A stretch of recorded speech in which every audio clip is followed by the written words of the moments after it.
ఈరోజు మనం అంతర్దృష్టి ధ్యానం అంటే విపశ్యన గురించి కొంచెం లోతుగా చర్చిస్తున్నాం. ముఖ్యంగా మన దగ్గరున్న సోర్సెస్ అన్నీ ఆహ్ శ్వాస మీద ధ్యాస పెట్టడం అంటే ఆనాపానసతి గురించి చాలా వివరంగా చెబుతున్నాయి. మనందరికీ మానసిక స్పష్టత కావాలి. కానీ దాన్ని సాధించడానికి మనం చేసే ప్రయత్నాలే మనకు అడ్డంకిగా మారుతున్నాయేమో అనిపిస్తోంది. అసలు ఏమీ చెయ్యకుండా కేవలం నిశ్చలంగా ఉండడం ద్వారా స్పష్టతను ఎలా సాధించవచ్చో చూడటమే మన ఈరోజు లక్ష్యం.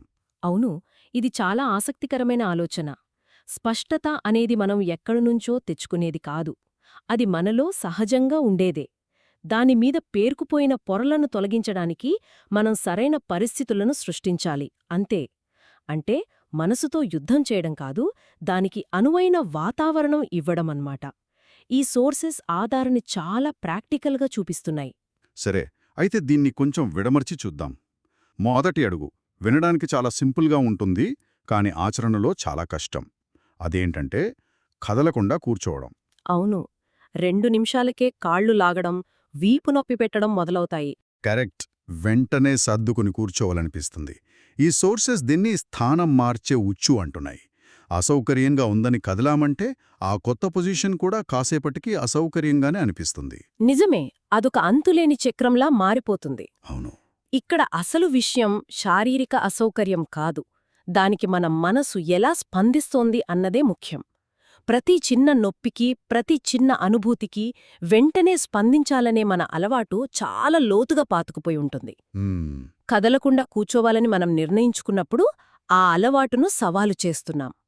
ఈ నొప్పి ఉంది, నాకు తెలుసు, కానీ నేను దీనికి స్పందించను అని మనసుకు శిక్షణ ఇస్తున్నామన్నమాట. అంటే ఇది శారీరక వ్యాయామం కంటే కూడా మానసిక క్రమశిక్షణకు సంబంధించింది. ఖచ్చితంగా.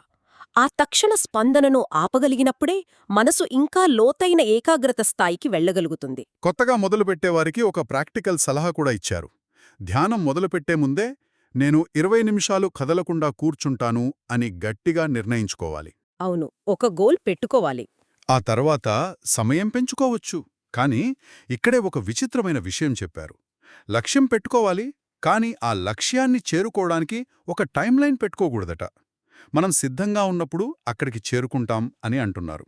ఇది కొంచెం గందరగోళంగా లేదా? మంచి ప్రశ్న. ఇక్కడ పురోగతి అనేది మనం జిమ్లో కంగరాలు పెంచినట్టు కాదు. ఇది మన అవగాహన, మన అంతర్గత సామర్థ్యాల అభివృద్ధికి సంబంధించింది. ఓ, ఓకే. నేను 10 రోజుల్లో ప్రశాంతంగా అయిపోవాలి అని బలవంతం చేస్తే అది జరగదు, పైగా ఒత్తిడి పెరుగుతుందేమో. బదులుగా ప్రతిరోజూ సాధన చెయ్యడమే మన పని. పురోగతి అనేది ఆ సాధన యొక్క సహజ ఫలితంగా వస్తుంది. దాన్ని మనం వెంటాడకూడదు. అంటే ఒక పువ్వు వికసించినట్టు మనం బలవంతం చేయలేం. దానికి కావలసినవి అందిస్తే అదే వికసిస్తుంది. సరిగ్గా అదే, ఇది కూడా అలాంటిదే. సరే, నిశ్చలంగా ఉండటం పునాది అని అర్థమైంది. కానీ అసలది ఎలా పనిచేస్తుంది? అంటే కేవలం కదలకుండా కూర్చోవడం వల్ల మనసులోని గందరగోళం ఎలా తగ్గుతుంది? ఈ సోర్సెస్లో చెప్పిన ఒక పోలిక ఈ విషయాన్ని నాకు చాలా స్పష్టంగా అర్థమయ్యేలా చేసింది. మనసు ఒక బురద నీటితో నిండిన గిన్నెలాంటిదట. ఆ ఇదొక అద్భుతమైన ఉదాహరణ. నిజంగా ఆ గిన్నెలోని బురద అంటే మన ఆలోచనలు, మన ఆందోళనలు, అసంపూర్ణ కోరికలు, మన మానసిక మలినాలన్నమాట. అవును. మనం శారీరకంగా కదిలినా లేదా మానసికంగా ఆలోచనల్లో మునిగిపోయినా మనం ఆ గిన్నెను కదిలించినట్టే. కరెక్ట్. మనం ఎంత ఎక్కువగా కదిలిస్తే ఆ బురద అంత ఎక్కువగా నీటిలో కలిసిపోయి నీరు మలినంగానే ఉండిపోతుంది. సరిగ్గా. ఇక్కడ పరిష్కారం ఆ బురదను చేత్తో తీయడానికి ప్రయత్నించడం కాదు. కేవలం ఆ గిన్నెను నిశ్చలంగా కదలకుండా ఒకచోట పెట్టాలి. అలా వదిలేస్తే గురుత్వాకర్షణ శక్తి వల్ల ఆ బురద నెమ్మదిగా దానంతటదే అడుక్కు చేరిపోతుంది. అప్పుడు పైన ఉన్న నీరు స్పష్టంగా మారిపోతుంది. అంటే స్పష్టత అనేది మనం సృష్టించేది కాదు. మన జోక్యాన్ని ఆపినప్పుడు మిగిలేది. అవును, సరిగ్గా చెప్పారు. ఈ ఆలోచనను ఇంకాస్త ముందుకు తీసుకెళ్తే మన జీవితంలో చాలా సమస్యలకు కారణం మనం వాటిని పరిష్కరించడానికి నిరంతరం చేసే ప్రయత్నమే. ఆందోళనగా ఉన్నప్పుడు నేను ఆందోళన పడకూడదు అని ఇంకా ఎక్కువగా ఆలోచిస్తాం. ఇది బురదను ఇంకా వేగంగా కలపడం లాంటిది. నిజమే, నేను గమనించాను. ఈ అభ్యాసం మనకు నేర్పుతున్నది ఏమిటంటే, కొన్నిసార్లు ఉత్తమమైన చర్య ఏ చర్య తీసుకోకపోవడమే, చెయ్యడం నుండి జరగనివ్వడం వైపు మారడం.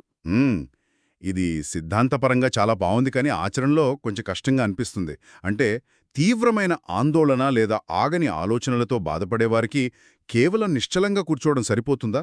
వారి మనసులోని బురద ఒక సుడిగుండంలా ఉన్నప్పుడు దాన్ని కదపకుండా ఉండటం సాధ్యమేనా? ఈ సోర్సెస్ దీని గురించి ఏమైనా చెప్తున్నాయా? చాలా ముఖ్యమైన పాయింట్ అడిగారు. ఇది కేవలం కూర్చోవడం కాదు, ఇది చురుకైన నిశ్చలత. ఆ సుడిగుండం ఉందని గమనించడం, కాని దాంట్లోకి దూకకుండా ఉండటం. ఆ, అలాగా. దానికి కొత్త ఆలోచనల ఇంధనాన్ని అందించడం ఆపేయడమన్నమాట. మొదట్లో ఆ సుడిగుండం బలంగానే ఉంటుంది. కానీ దానికి స్పందించకుండా దాన్ని కేవలం గమనిస్తూ ఉంటే నెమ్మదిగా దాని శక్తి తగ్గిపోతుంది. ఇది ఆ సుడిగుండంతో మనకున్న సంబంధాన్ని మార్చుకోవడం. దాన్ని ఎదిరించడం కాదు, దాని ఉనికిని అంగీకరించి దానికి బలాన్నివ్వడం మానేయడం. ఓకే, అర్థమైంది. అంటే శరీరాన్ని నిశ్చలంగా ఉంచి మనసులో రేగే తుఫానును కేవలం గమనించాలి. కాని మనసు ఖాళీగా ఉండలేదు గదా, దానికి ఏదో ఒకటి పట్టుకోవడానికి కావాలి. ఇక్కడే శ్వాస పాత్ర వస్తుంది, అంతేనా? ఖచ్చితంగా. చెదిరిపోయే మనసును వర్తమానంలో నిలిపి ఉంచడానికి శ్వాస ఒక లంగరులాంటిది. మనసెప్పుడూ రెండు చోట్ల ఉంటుంది. గడిచిపోయిన గతం అంటే జ్ఞాపకాలు, విశ్లేషణలు. లేదా రాబోయే భవిష్యత్తు, ప్రణాళికలు, భయాలు. అవును, అది వర్తమానంలో ఉండటానికి దాదాపుగా ఇష్టపడదు. శ్వాస ఎందుకు అంత శక్తివంతమైన లంగరు అంటే అది ఎప్పుడూ మనతో ఉంటుంది, ఎప్పుడూ వర్తమాన క్షణంలోనే జరుగుతుంది. మనం గతాన్ని శ్వాసించలేం, భవిష్యత్తును శ్వాసించలేం, కేవలం వర్తమానాన్ని మాత్రమే శ్వాసించగలం. ఈ సోర్సెస్లో శ్వాసను గమనించడానికి ఒక నిర్దిష్టమైన పద్ధతిని కూడా వివరించారు. కూర్చున్న తర్వాత కొన్ని లోతైన శ్వాసలు తీసుకుని శరీరాన్ని, మనసును శాంతపర్చుకోవాలి. ఆ తర్వాత శ్వాసను సహజంగా జరగనివ్వాలి, దాన్ని నియంత్రించకూడదు. దృష్టిని ముక్కు రంధ్రాల అంచులపై కేంద్రీకరించాలి. అయితే దీనికంటే ముందు ఒక మొదటి అడుగుంది. అది నాకు కొంచెం ఆశ్చర్యంగా అనిపించింది. అందరి పట్ల ప్రేమపూర్వక దయను పంచాలట. శ్వాస మీద దృష్టి పెట్టడానికి దీనికి సంబంధమేమిటి? ఇది ఎందుకు మొదటి అడుగు? చాలా మంచి పరిశీలన. అది చాలా చాలా ముఖ్యమైన మొదటి అడుగు. మన మనసు సాధారణంగా తీర్పు చెప్పే స్వభావంతో ఉంటుంది. మనల్ని మనం విమర్శించుకోవడం, ఇతరులని విమర్శించడం. ఆ కఠినమైన మనస్సుతో ఏకాగ్రత సాధించడం కష్టం.